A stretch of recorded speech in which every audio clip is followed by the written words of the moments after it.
All right. Proverbs 20. This is going to be awesome. Sweet, awesome, amazing, mighty, majestic, mystical. Proverbs 20. Hey, come over here, bud. All right, forget about Levi. Let's just pray he doesn't jump in the water and snap his neck because he's got a leash on.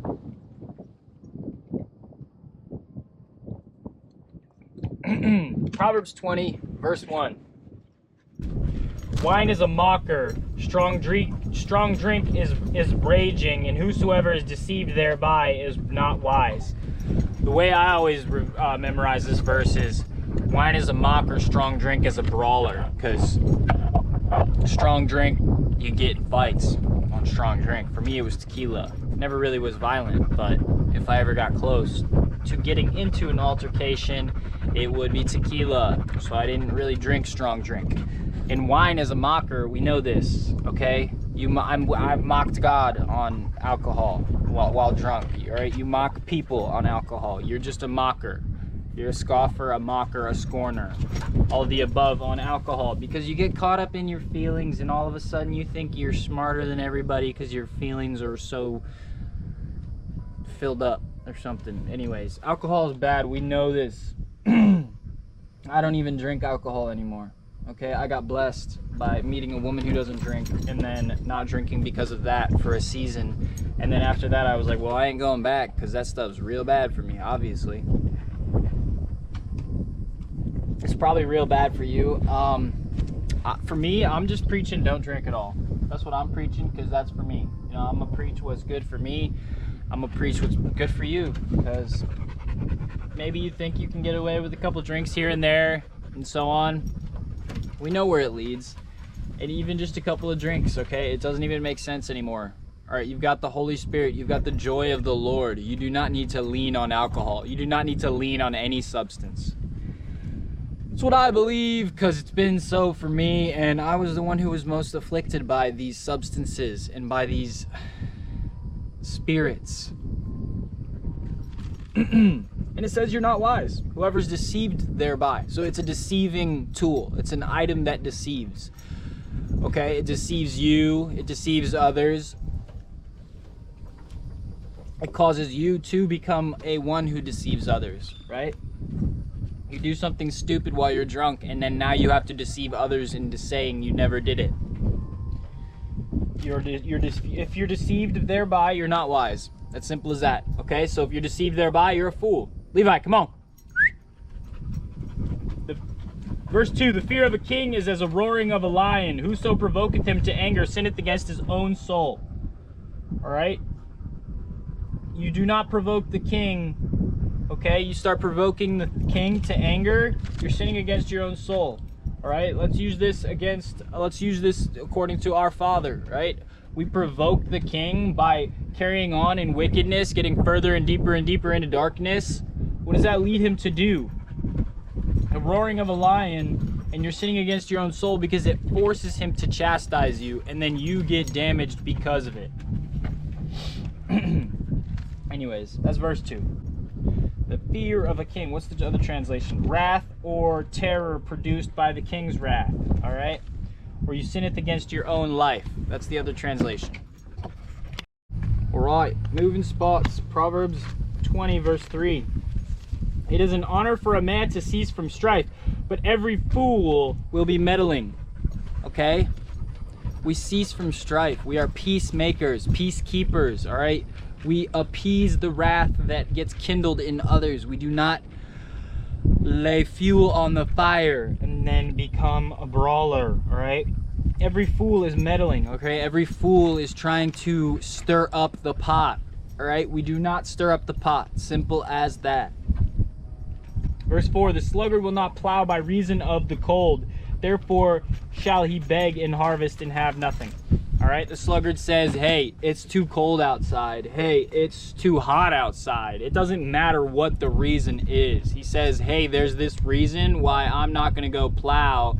And then he suffers in harvest and he hungers, okay? The sluggard, all right? This is a big one we got to battle. This is a big one you got to battle. This is a big one I got to battle. We got to be like Levi and just be ready to go at all times. Yes, there's times for seasons of rest and weeks of rest and days of rest, right? Sabbaths. Okay, the Lord made this for man. But we cannot take advantage of this and say, oh, I need more rest. Oh, I need more rest. Oh, I need more rest. All right. We don't become sluggards. And if we get caught in sluggardness, we're not doing what we ought to do. Guess what? Pray to the Lord for some help, because guess what? You can't do it by yourself. You can't be a diligent human being by yourself. Realize this and ask the Lord to help you where you're struggling. All right? That's what we have to do. We have to pray about it. Say, Jesus, you know what? I'm really lacking in this area of my life. I'm really lacking. I'm not going to the gym. Hey, I'm not picking up more shifts at work. Hey, I'm not building something outside of my daily job. I'm not doing something for you, Lord. I need help in this. I need to not be a sluggard. I need you to work through me and fill me with the Holy Spirit and lift me up so that I can do these things for you and for others. Okay, verse 5. Counsel in the heart of man is like deep water, but a man of understanding will draw it out. Okay, so we have to, when we seek counsel, guess what? We gotta go dig for it. We have to draw it out as if it were water at the bottom of a well. You have to go ask people that have this counsel. You have to ask them for that counsel. And then, you know what? You have to draw it out, which means you have to pull the water up from the bottom of the well. All right, you keep asking more and more questions, and you seek out this counsel because it is as deep waters. All right, the Lord doesn't, here we go. The Lord doesn't just, yes, he does hand out free knowledge and wisdom. It's right here. But guess what? You have to go seek it out, and you have to read it and dig and draw it out of the Bible by pouring your time into it and your energy into it. Just like you do it just to seek it from another man who's already done it, who's already dug that deep, okay?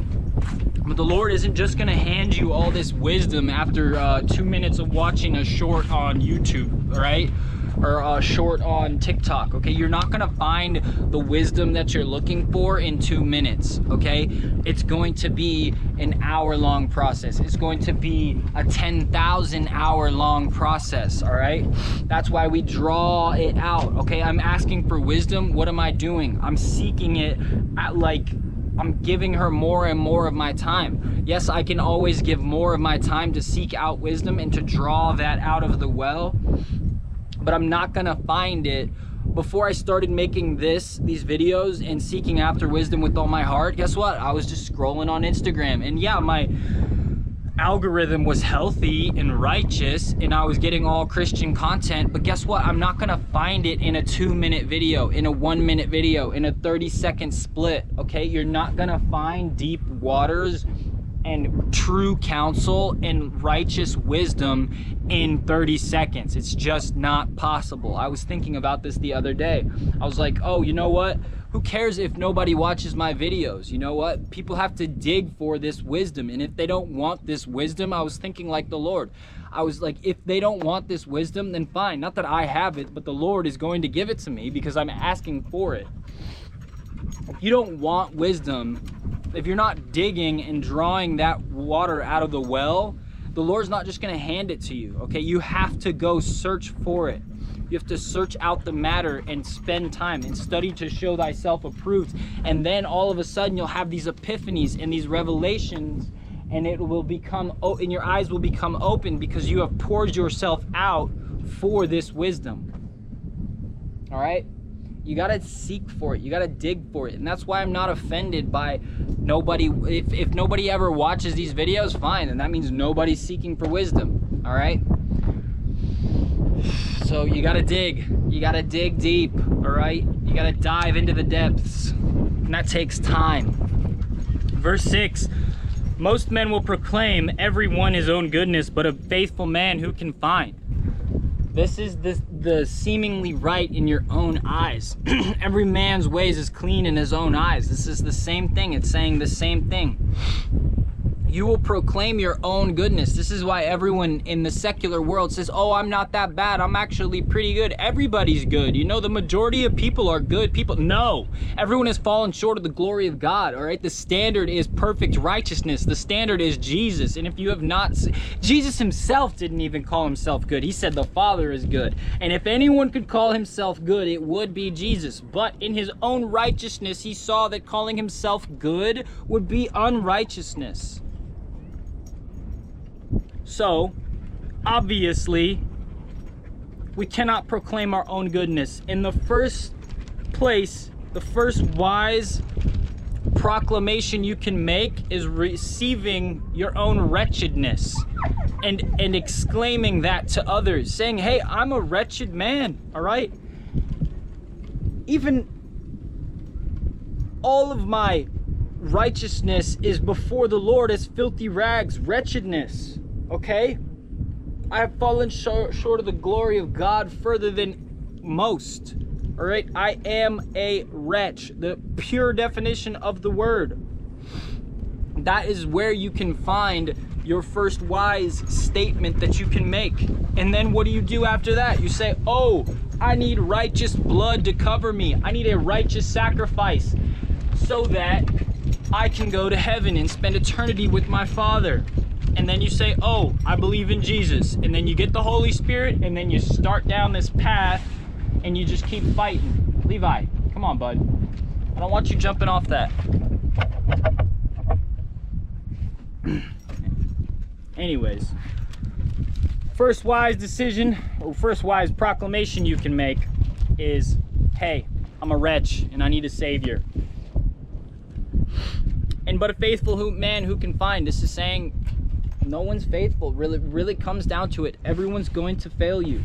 Everyone's going to fail you. Everyone's going to fail you. That wife you want so bad, that husband you want so bad, they're gonna fail you. Your mom's gonna fail you. Your dad's gonna fail you. Your sister's gonna fail you. Your brother's gonna fail you. Any person on this planet other than Jesus Christ is going to fail you. Only your God can be faithful. That's what we need to recognize.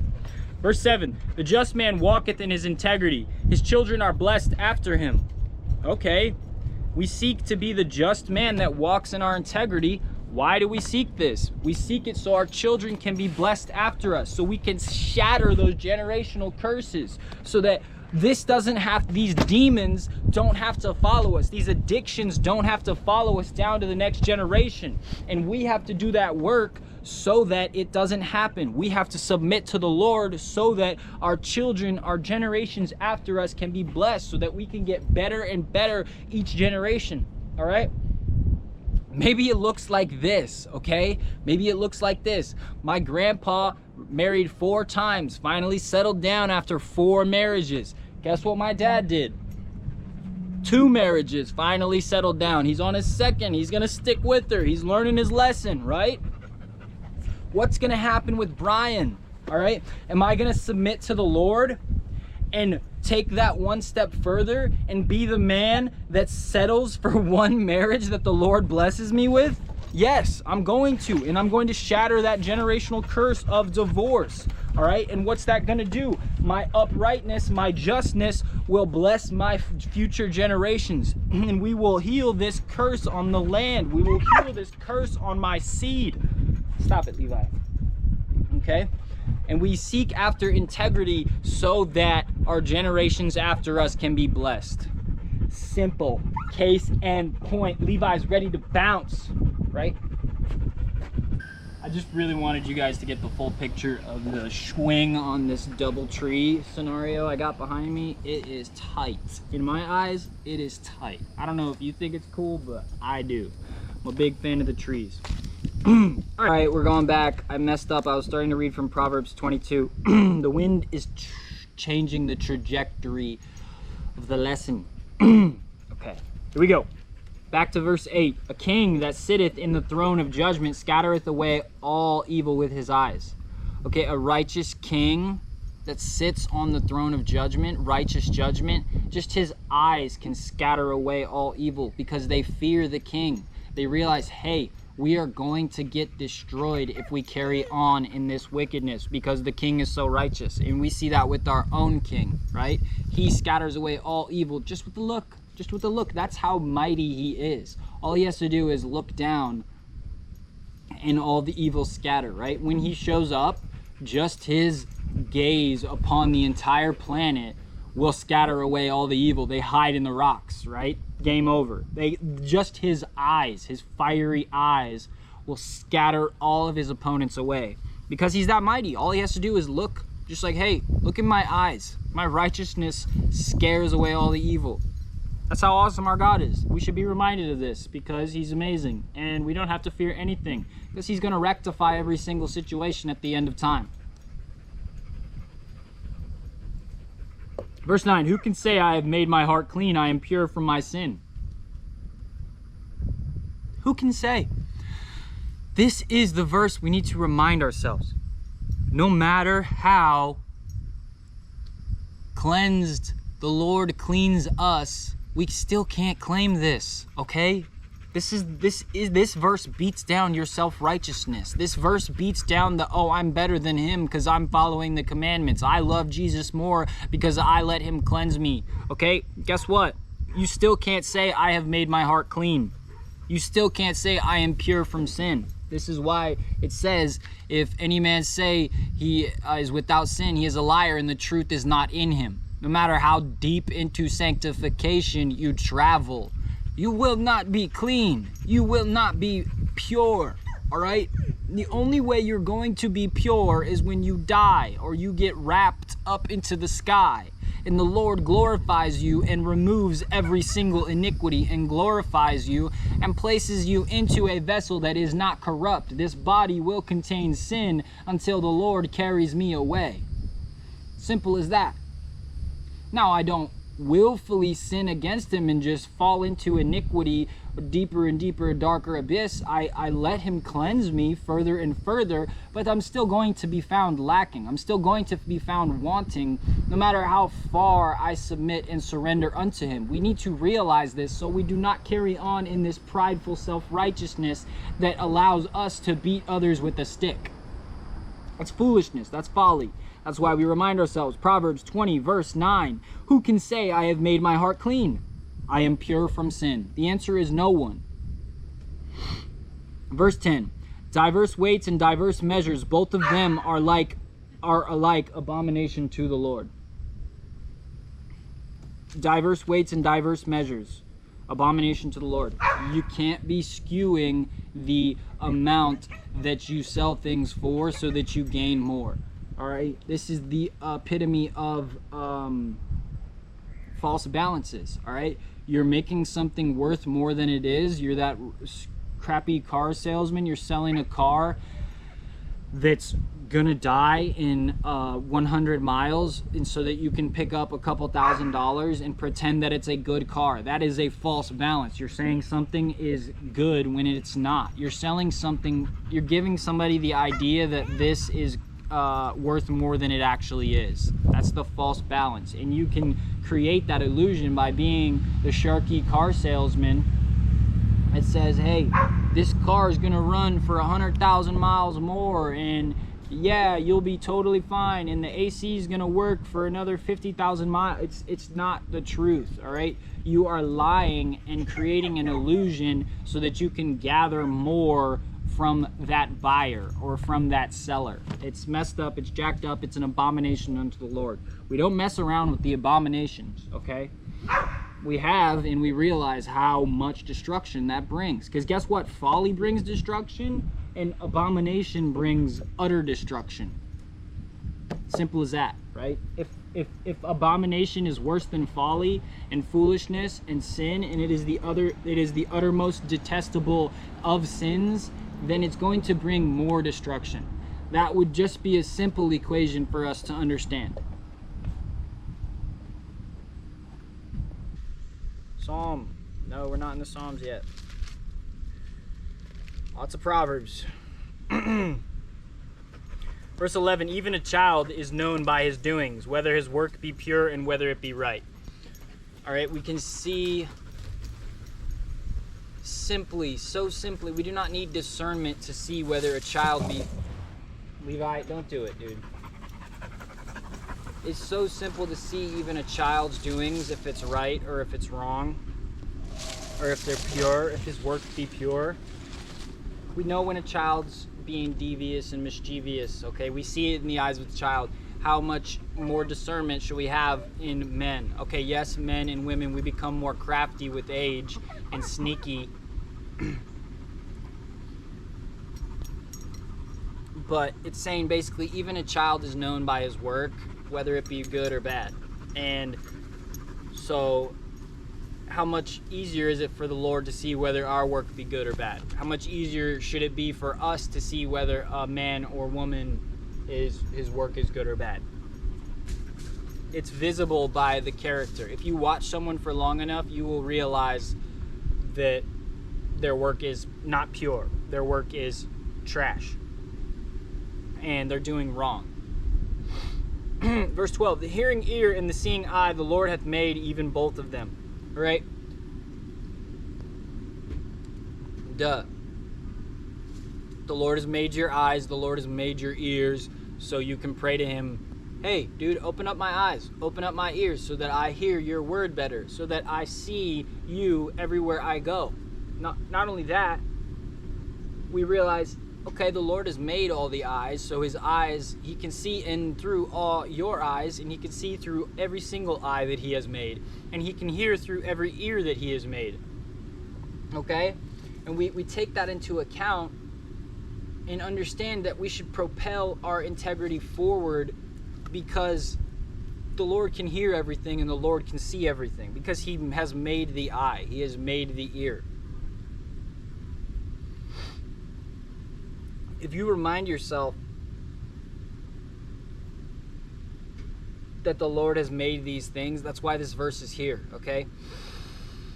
Then you realize that yes, okay? We think about it like a camera, like this camera is recording this message right here. That means the Lord has record of every single thing that eye has seen because he has made the camera, okay? He has record of every single thing my eye has seen. He has record of every single thing your ear has heard because he made the recording device. Verse 13, love not sleep lest thou come to poverty. Open thine eyes and thou be satisfied with bread.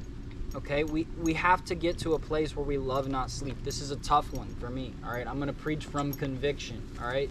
My sleep schedule is so jacked up, and I can make excuses like, oh, I work in a restaurant, oh, this, oh, that, oh, my schedule is jacked up. But no, the truth is I love sleep, okay?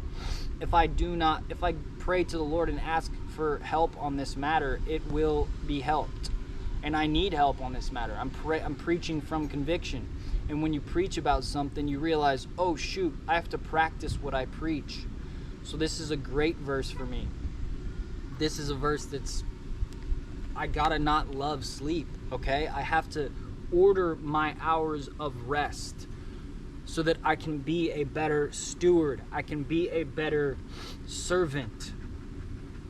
It's not okay to fall asleep at 8 a.m. and wake up at 4 p.m. Okay, maybe it's not an egregious amount of sleep. Maybe it's still 8 or 9 hours of sleep. But that is not how he made us, right? We're children of the light. We're children of the day. All right? We're not children of the night. However, if we are in such a jacked up sleep schedule, let us at least work diligently in the hours that we are awake. That's what I think about that. And really ask the Lord to help with that, because it sucks, dude. Wasting away a whole day and then only being awake at night. If you know, you know. But it's not cool, man, and I'm being convicted of this right now. Right, Levi? And I'm not taking care of my dog, right? I could be taking care of my dog much better, okay? You think this is gonna fly when I have a wife and children? No, it ain't gonna fly. So let's take care of this before the Lord blesses us with the gift, and then our sleeping schedule ruins that gift, or we become terrible parents because of our sleeping schedule. Okay, Levi's got a jacked up Levi's essentially nocturnal because of me. All right, it's not cool. It's not okay. I can't have that when I have children. All right, he's a dog. It's different, but still. We have to love, not sleep, which means we can't be obsessed with rest. Right, Levi? It is not, saith the buyer. But when he is gone his way, then he boasteth. I think this is literally the same Sharky car salesman line, except for even more obvious. It is good for nothing. Okay, here we go. It is good for nothing, saith the buyer. But when he is gone his way, then he boasteth. All right? So he's bargaining to get a smaller price. He's saying, oh no, that's crap, to whatever the person is buying or selling, so that he can get a lower price. All right? He's saying, no. He's just trying to beat down the price. All right? So he's buying the used car that's actually going to run really well and is going to do a good job. Okay, this is when you take your car to the car dealership and they buy your car for $4,000 when it's actually worth $9,000. And then they make you buy a $27,000, $8,000, $30,000 car. And they give you their chump change for $4,000. Then they resell that car for $12K. Even though they could have given you $9K for it, they gave you $4K for it. That's what this is. When he has gone his way, the dealer says, oh man, I tricked that young lady into selling her car for $4K when she could have easily gotten $8K for that car. That's perfect. Okay, verse 15, there is gold in a multitude of rubies, but the lips of knowledge are as a precious jewel. This is one of those verses that's comparing the lips of knowledge, lips that have wisdom, lips that have knowledge of the holy. They're as a precious jewel, okay? It's as the carbuncle, it's as the emerald, it's as the amethyst, it's as the ruby, it's as the opal. It's saying if you have lips of knowledge, it is worth as much as these precious jewels. So let us seek let us seek not the precious jewels, but let us seek the lips of knowledge. Right? That's what I'm seeking right now. If I have lips of knowledge, it will be worth as much as a precious jewel, as much as that diamond is on your finger, as much as that diamond is on your wife's finger.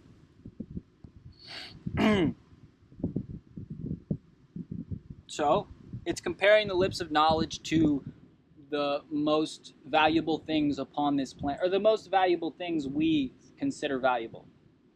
But the lips of knowledge are even more valuable than this. We understand this because it leads us to righteousness, it leads us to wisdom, and what does that produce? That produces a good character, and then the Lord can bless that hand with those things that we can provide others for. Okay, provision, all right, stewarding the finances, all right. He's got to make sure you can handle it before he hands it to you. Verse 16, take his garment that is surety for a stranger, and take a pledge of him for a strange woman. It's a tough one, right? But let's do it.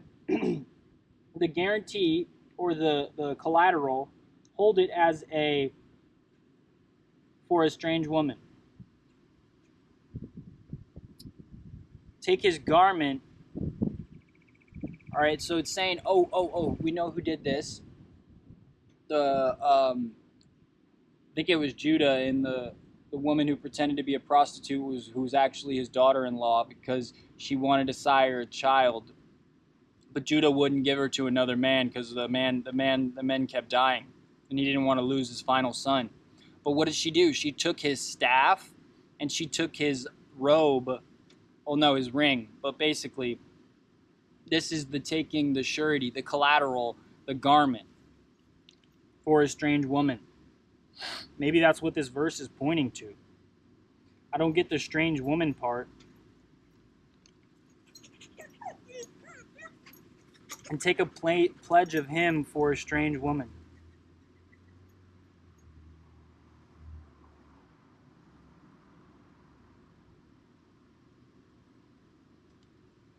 I don't know. Verse 17. Bread of deceit is sweet to a man, but afterwards his mouth shall be filled with gravel.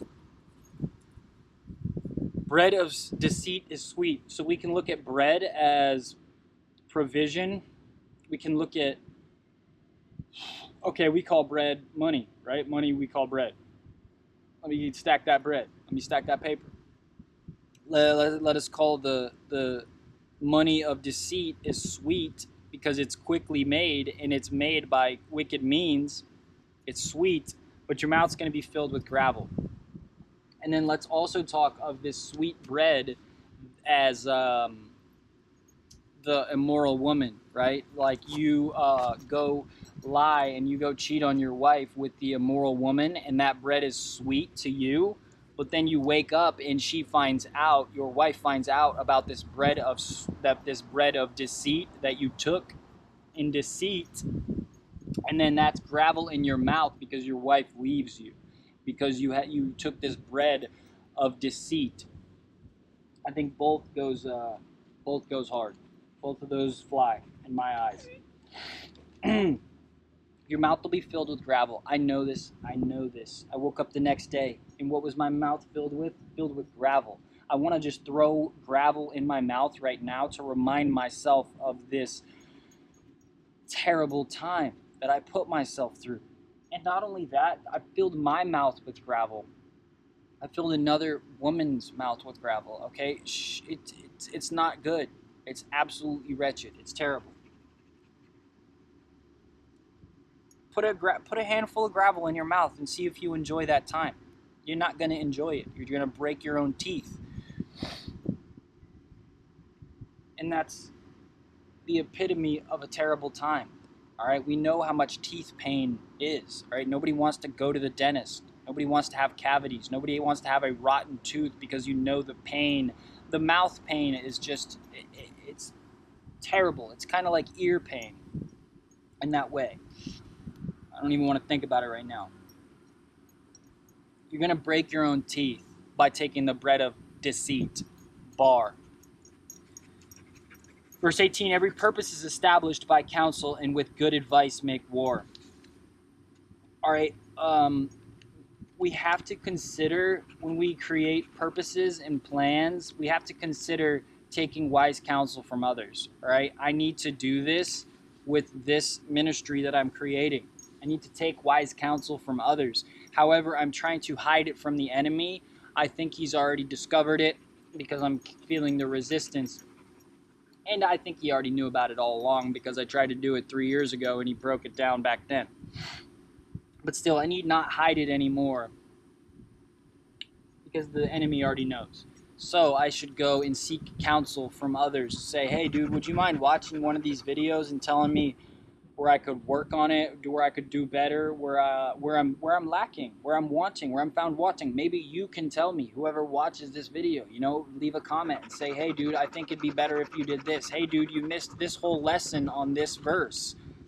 Stuff like that. I could seek counsel through the comments in this. If people watch it, okay, you could give me counsel. You could say, hey, Brian, you could do a better job here. Hey, Brian, you missed this whole point. All right, and you could fill me in the gaps, and then this could become better, and more people could learn, and then they could read the comments too. Levi, don't knock the camera up. Go that way. Go that way. You're good. Whatever, dude. All right, we're gonna move.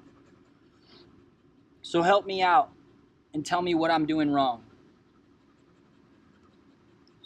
And the good advice will make war, okay? We'll make war on the enemy through good advice through each other. I'll give you good advice and you'll give me good advice, and we'll make better war against the enemy. That's what we're seeking. We're in a war, not against flesh and blood, but against principalities.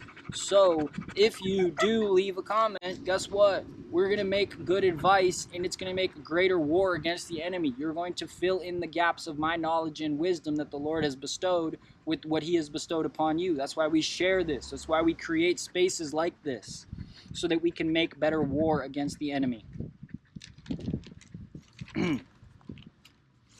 Yeah. Verse 19, we're going to go somewhere else. Let's go over here, Levi.